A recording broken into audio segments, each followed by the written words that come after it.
All right, so we're going to look at how to complete the square visually. This is something I never understood. I was never maybe shown how to do it visually because it is the literal completion of a square if you think about it geometrically.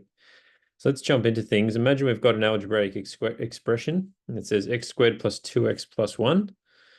What we want to do is we want to literally make these shapes. So if I said to you, we've got an x squared kind of tile, you would agree with me that the side lengths of that tile should be x and x, because x multiplied by x would give us an area of x squared.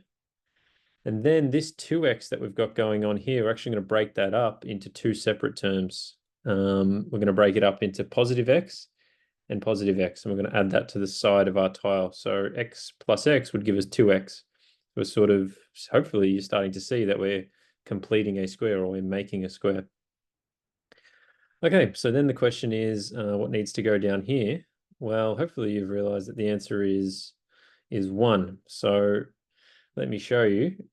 You'd agree now that the side length, this length here is x, this length here is 1, this length here is x, and this length here is 1. So this little part in here has an area of 1 because it's 1 times 1. So what we get is this. We get x plus 1 squared. So this length multiplied by this length. So x plus 1 times x plus 1 gives us x plus 1 squared.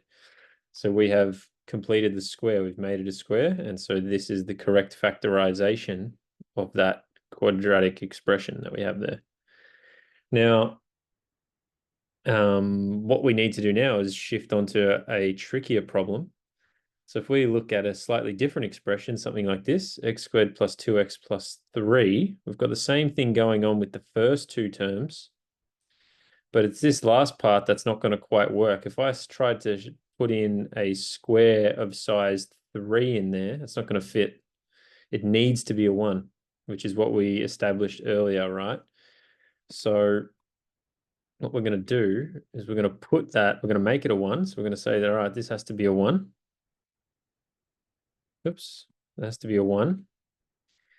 And what we're going to say is, all right, we've changed this 3 to a 1, and we can't just randomly change a 3 to a 1. We wanted it to be a 1 so that we could complete the square. We've got to make these adjustments, these other adjustments. So if we just randomly add a 1 in, we need to take 1 away. So what that means is we're going to take 1 away. Now, we all know that orange is the opposite of purple. So, this represents a negative tile, -1. But then we have to add the original plus 3 back in. So we're going to add 3. And -1 plus 3 gives us 2. So we've got this extra plus 2 hanging around in this example.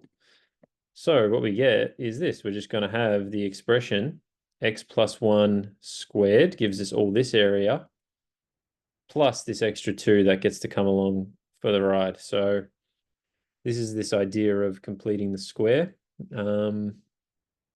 Generally speaking, when you're doing it, you sort of need to work out what this side length needs to be, right? I'll give you the hint. It's always half of this number squared. So you see here we added a 1. Well, if you think about it, half of 2 is 1, and we square it. 1 squared is 1.